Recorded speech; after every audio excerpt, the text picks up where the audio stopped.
Welcome to our channel. National institute of technology திருச்சிராப்பள்ளியில் வந்திருக்கக்கூடிய job notification பற்றி பார்க்கலாம். அதாவது ரெண்டுத்துக்குமே கொடுத்துருக்காங்க, டீச்சிங் பொசிஷனுக்கும் கொடுத்துருக்காங்க, நான் டீச்சிங் பொசிஷனுக்குமே கொடுத்துருக்காங்க.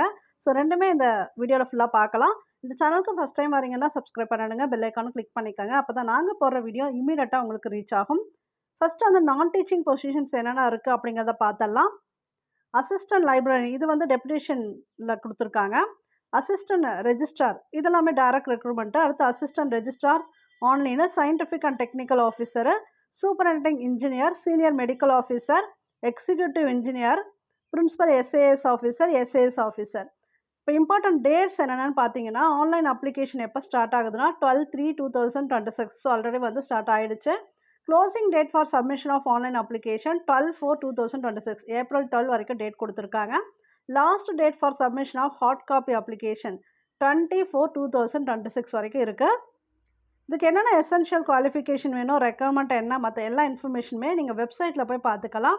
www.nit.education இந்த வெப்சைட்டில் போயிட்டு கம்ப்ளீட் டீட்டெயில்ஸ் பார்த்துக்கலாம். அப்புறம் டீச்சிங்க்கு வந்து என்னெல்லாம் கொடுத்துருக்காங்க அப்படிங்கிறத செக் பண்ணிக்கலாம். டீச்சிங்க்கு இங்கே கொடுத்துருக்காங்க, அதாவது வேக்கன்சி லிஸ்ட்டு கொடுத்துருக்காங்க, அதுக்கப்புறம் ஸ்பெஷலைசேஷன் எல்லாமே கொடுத்துருக்காங்க. நம்ம முதல்ல நோட்டிஃபிகேஷன் பார்த்தலாம். அதாவது டோட்டலாக எத்தனை வேக்கன்ட் இருக்குது அப்படின்னு பார்த்தீங்கன்னா, அசிஸ்டன்ட் ப்ரொஃபஸர் இந்த லெவலில் கிரேட் 2ல் 86 வேக்கன்சிஸ் இருக்குது. இதுக்கு வந்து இம்பார்ட்டன்ட் டேட்ஸ் என்னென்ன அப்படின்னா, opening date of online application 6/3/2026, last date for submission of online application வந்து 6/4/2026, last date for submission of hard copy of the application 16/4/2026. So இதில் எப்படி எந்த டைப் ஆஃப் வேக்கன்ஸ் கொடுத்துருக்காங்க அப்படிங்கிறத இப்போ செக் பண்ணிக்கலாம். இது உள்ளே போனீங்கன்னா இங்கே வேக்கன்சி L10 இருக்குது பாருங்கள். இதில் வந்து உங்களுக்கு ஷார்ட்டாக தான் கொடுத்துருப்பாங்க. டிபார்ட்மெண்ட் கோட் எல்லாமே ARCHCO இப்படி கொடுத்துருக்காங்க இல்லையா, அதுக்குரிய ஃபுல் அப்ரிவேஷன் பின்னாடி பார்த்துக்கலாம். வேக்கன்சி மேட்ரிக்ஸ் முதல்ல செக் பண்ணிக்காங்க. அதாவது நீங்கள் வந்து எந்த கேட்டகரியில் வரீங்கன்னு பாருங்கள். சிலதுக்கெலாம் அன்ரிசர்வ்டு இருக்குது. ஸோ அப்படி வரும்போது எல்லாருமே அப்ளை பண்ண முடியும். சிலதுக்கெலாம் வந்து ஸ்பெசிஃபிக்காக இருக்குது. இப்போ economically weaker section, OBC, SC, ST கொடுத்ததுனால உங்களுக்கு இதுக்கு வேக்கன்ட் வந்து இருக்கா இல்லையான்னு செக் பண்ணிவிட்டு அதுக்கு தகுந்த மாதிரி நீங்கள் வந்து அப்ளை பண்ணிக்கலாம். இங்கே ஷார்ட்டாக கொடுத்துருக்காங்க இந்த வேக்கன்சிஸ்க்கு. இந்த டீட்டெயிலாக பார்க்கணும் அப்படின்னா இங்கே பாருங்கள், ஸ்பெஷலைசேஷன் L10 இருக்கு இல்லையா, இதில் போய் பார்த்தீங்கன்னா இப்போ ஆர்கிடெக்சர் அப்படின்னா AR அதுதான் அந்த கோடு. ஸோ இந்த கோடை வச்சு நீங்கள் வந்து செக் பண்ணிக்கலாம் உங்களுக்கு அங்கே வேக்கன்ட் இருக்கா இல்லையா. அன்ரிசர்வ்டில் நிறைய இருக்குது, அது இல்லாமல் உங்களுக்கு ஸ்பெசிஃபிக்காக இருக்கா அப்படிங்கிறத நீங்கள் செக் பண்ணிக்காங்க. இதில் ஏரியா ஸ்பெஷலைசேஷன் கொடுத்துருக்காங்க. BRக்கு, MRக்கு, M-Plan இதெல்லாம் வந்து இருக்கணும். Any one of the following ஸ்பெஷலைசேஷனோட, அது ஜென்ரல் ஆர்கிடெக்சர், லேண்ட்ஸ்கேப் ஆர்கிடெக்சர் இதெல்லாம் இருக்கணும். அடுத்து chemical engineering BTech, chemical engineering ME M.Tech, PhD வந்து ஸ்பெஷலைசேஷன் என்னென்ன இருக்கணும்னு கொடுத்துருக்காங்க, செக் பண்ணிக்காங்க. CYனா கெமிஸ்ட்ரி, BSc BS கெமிஸ்ட்ரி, அதுக்கப்புறம் MSc, அப்புறம் PhD, அப்புறம் டிசைரபிள் பார்த்தீங்கன்னா BEd M.Ed இருந்தால் ஓகே அப்படின்னு டிசைரபிள் கொடுத்துருக்காங்க. ஸோ ரெண்டுமே முடிச்சிருப்பீங்க இல்லையா, PhD முடிச்சிருப்பீங்க, BEd முடிச்சிருப்பீங்க கெமிஸ்ட்ரி, அவங்களுக்கு வந்து அங்கே ஆப்பர்ச்சுனிட்டி இருக்கலாம், நீங்கள் வந்து அப்ளை பண்ணுங்கள். அடுத்து civil engineering BTech, civil engineering ME M.Tech, PhD இருக்கணும். என்னென்ன ஸ்பெஷலைசேஷன் கீழே கொடுத்துருக்காங்க செக் பண்ணிக்காங்க. அடுத்து கம்ப்யூட்டர் அப்ளிகேஷன் BSc BCA, அப்புறம் MSc MCA இருக்கலாம். BTech equivalent and ME M.Tech, அதாவது CSC இருப்பாங்க இல்லையா, அதுவும் இருக்கலாம். PhD என்ன one of the following specialisation.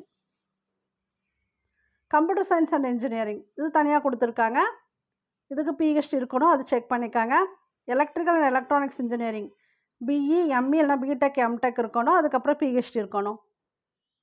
Electronics and communication engineering ECக்கும் அதே போல் தான், BE BTech இல்லை ME M.Tech PhD. Energy and environment EN கொடுத்துருக்காங்க, ஸோ இதுவுமே செக் பண்ணிக்காங்க. அடுத்து ஹியூமனிட்டிஸ் அண்ட் சோஷியல் சயின்ஸு இதுக்கு பாருங்கள், இப்போ HS அந்த இங்கிலீஷ் இருக்கு இல்லையா, இப்போ BA MA இல்லை PhD English language literature, English language and literature இப்படி கொடுத்துருக்காங்க ஸ்பெசிஃபிக்காக. அடுத்து எக்கனாமிக்ஸ் கூட கேட்டிருக்காங்க. எனி UG டிகிரி இருக்கலாம், ஆனால் PG டிகிரி வந்து எக்கனாமிக்ஸ் இருக்கணும், PhD வந்து எக்கனாமிக்ஸ் இருக்கணும். இந்த இதுக்கு மட்டும் ஸ்பெசிஃபிக்காக இருக்குது பார்த்துக்காங்க, ஹியூமனிட்டிஸ் அண்ட் சோஷியல் சயின்ஸுக்கு. அடுத்து இன்ஸ்ட்ருமெண்டேஷன் அண்ட் கண்ட்ரோல் இன்ஜினியரிங், அதுக்கு BE BTech, அடுத்து ME M.Tech இருக்கும். ஸோ இதிலே கொடுத்துருக்காங்க ஸ்பெசிஃபிகேஷன், PhD இருக்கும், அதுவும் கொடுத்துருக்காங்க. Management studies full time regular UG degree, 2 year full time MBA with PhD. MBA with PhD இருந்தீங்கன்னா நீங்கள் வந்து இதுக்கு அப்ளை பண்ணலாம். மேத்தமெட்டிக்ஸ்க்கும் இங்கே வந்து ஆப்பர்ச்சுனிட்டி கொடுத்துருக்காங்க. அதாவது MA MSc MS or equivalent in mathematics, அப்புறம் PhD இருந்தால் okay. Then desirable BEd M.Ed வந்து டிசேரபிள். மெக்கானிக்கல் இன்ஜினியரிங் ME, இதுக்கு BE BTech, PhD in design industrial safety என்னென்ன கொடுத்துருக்காங்கங்கிறத செக் பண்ணிக்கோங்க. மெட்டலர்ஜிக்கல் அண்ட் மெட்டீரியல்ஸ் இன்ஜினியரிங் எம்டிக்கும் அதே தான், கிட்டத்தட்ட ஒன்று தான். ஃபிசிக்ஸ் வந்து UG bachelor degree physics, PG வந்து MSc physics, PhD with following specializations. இதில் வந்து டிசைரபிள் பிஎட் எம்எட். இந்த போல் இந்த ஃபிசிக்ஸ் கெமிஸ்ட்ரி மேக்ஸுக்கெல்லாம் வந்து டிசைரபிள் பிஎட் எம்எட் கொடுத்துருக்காங்க. அதனால் உங்களுக்கு பிஹெச்டியும் முடிச்சுக்கிட்டு சில பேர் பிஎட் எம்எட்லாம் முடிச்சிருப்பீங்களே, உங்களுக்கு இது ஒரு நல்ல ஆப்பர்ச்சுனிட்டி. நீங்கள் வந்து அப்ளை பண்ணுங்கள். ப்ரொடக்ஷன் இன்ஜினியரிங் பிஆருக்கு என்ன வரும் அப்படிங்கிறத செக் பண்ணிக்காங்க. Education PG degree in relevant subject, அதாவது சைக்காலஜி, ஃபிசிக்ஸ், கெமிஸ்ட்ரி, மேத்தமெட்டிக்ஸ் இதெல்லாம். BEd MEd with specialization, PhD in education. அது கீழே ஜென்ரல் இன்ஃபர்மேஷன் இன்ஸ்ட்ரக்ஷன்ஸ் இருக்குது. இதுக்குள்ளே போய் படித்து பாருங்கள், என்னென்ன கேட்டிருக்காங்க அப்படிங்கிறத படித்து பாருங்கள். ஸோ இது வந்து ஜென்ரல் இன்ஃபர்மேஷன் இன்ஸ்ட்ரக்ஷன்ஸ் யாருக்குன்னா இந்த அசிஸ்டன்ட் ப்ரொஃபஸர் கேடருக்கு கொடுத்துருந்தாங்க இல்லையா, அவங்களுக்குரியது கொடுத்துருக்காங்க. வேக்கன்சி மேட்ரிக்ஸ் ஸ்பெஷலைசேஷன்லாம் எதில் கரெக்டாக இருக்குது அப்படிங்கிறத அனெக்சர் 1ல் செக் பண்ணிக்கலாம். எசென்ஷியல் குவாலிஃபிகேஷன் இப்போ பார்த்தோம் இல்லையா, அது எல்லாமே இருக்கும். அது இல்லாமல் அனெக்சர் 2 அனெக்சர் 3லையும் இருக்கும், நீங்கள் செக் பண்ணிக்கலாம். மேக்ஸிமம் வந்து பிஹெச்டி முடிச்சிருக்கணும், அதெல்லாம் கேட்டிருக்காங்க. தென் ஏஜ் எக்ஸ்பீரியன்ஸ் என்ன இருக்கணும் அப்படின்னு கேட்டிருக்காங்க. ப்ரிஃபரபிளி ஏஜ் லிமிட் வந்து 35 இயர்ஸ். யாருக்குன்னா உங்களுக்கு அன்ரிசர்வ்ட் கேட்டகரிக்கு. ஆனால் எஸ்சி எஸ்டி ஓபிசி இவங்களுக்குலாம் ஏஜ் ரிலாக்ஸேஷன் உண்டு. ஆஸ் பர் ரூல்ஸ் படி ஜிஓஐ நார்ம்ஸ் படி உங்களுக்கு வந்து ஏஜ் ரிலாக்ஸேஷன் உண்டு. Qualified GATE NET CSI NET இவங்களுக்கு வந்து ப்ரிஃபரன்ஸ் கொடுக்கலாம். அப்புறம் பப்ளிகேஷன்ஸ் இருக்கணும், ரெப்யூட்டட் ஜேர்னல்ஸில் பப்ளிகேஷன்ஸ் இருக்கணும். Excellent and consistent academic record from 10th ஸ்டாண்டர்ட்லேருந்து மெட்ரிகுலேஷன் ஆனர்ஸ் அதுலேருந்தே வந்து நல்ல ரெக்கார்டு இருந்தால் ஓகே. அகாடமிக் ரெக்கார்டு அது பார்த்துக்காங்க. எல்லாமே ஜென்ரல் இன்ஸ்ட்ரக்ஷன் தான் கொடுத்துருக்காங்க. தென் அப்ளை பண்ணுறது எப்படி அதெல்லாம் கொடுத்துருப்பாங்க, லிங்க் கொடுத்துருப்பாங்க, அது பார்த்துக்கலாம். Facilities extend to the faculty members of NIT Tiruchirappalli, அதாவது இன்னும் என்னெல்லாம் வந்து அவங்க ஃபெசிலிட்டி கொடுக்குறாங்க அப்படிங்கிறத நார்ம்ஸ் கொடுத்துருக்காங்க. அது எல்லாமே இதில் இருக்குது, செக் பண்ணிக்காங்க. Application process. ஸோ இந்த லிங்க்குள்ளே போய்ட்டு தான் நீங்கள் அப்ளை பண்ணணும். To submit the application online mode click on the link post on the NITT website. இந்த லிங்கை நீங்கள் டச் பண்ணிங்க அப்படின்னா உங்களுக்கு வந்து உள்ளே போகும், நீங்கள் வந்து அப்ளிகேஷன் போட்டலாம். இப்போ எப்படி வந்து லாஸ்ட் டேட் பார்த்துக்காங்க, 6/3/2026 ஸ்டார்ட் ஆகிடுச்சு.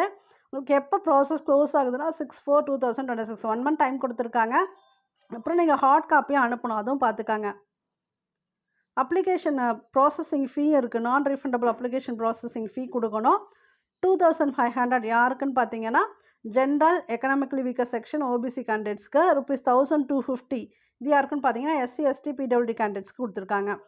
தென் ஹார்ட் காப்பி இந்த அட்ரஸ்க்கு அனுப்பணும். The registrar national institute of technology Tiruchirappalli 620015 Tamil Nadu. இந்த அட்ரஸ்க்கு அனுப்புங்க. நீங்கள் ஆன்லைனுமே ஃபில் பண்ணணும், அதிலே உங்களுக்கு இன்ஸ்ட்ரக்ஷன் கொடுத்துருப்பாங்க. அதுக்கப்புறம் ஹார்ட் காப்பியுமே அனுப்புகிற மாதிரி வரும், செக் பண்ணிக்காங்க.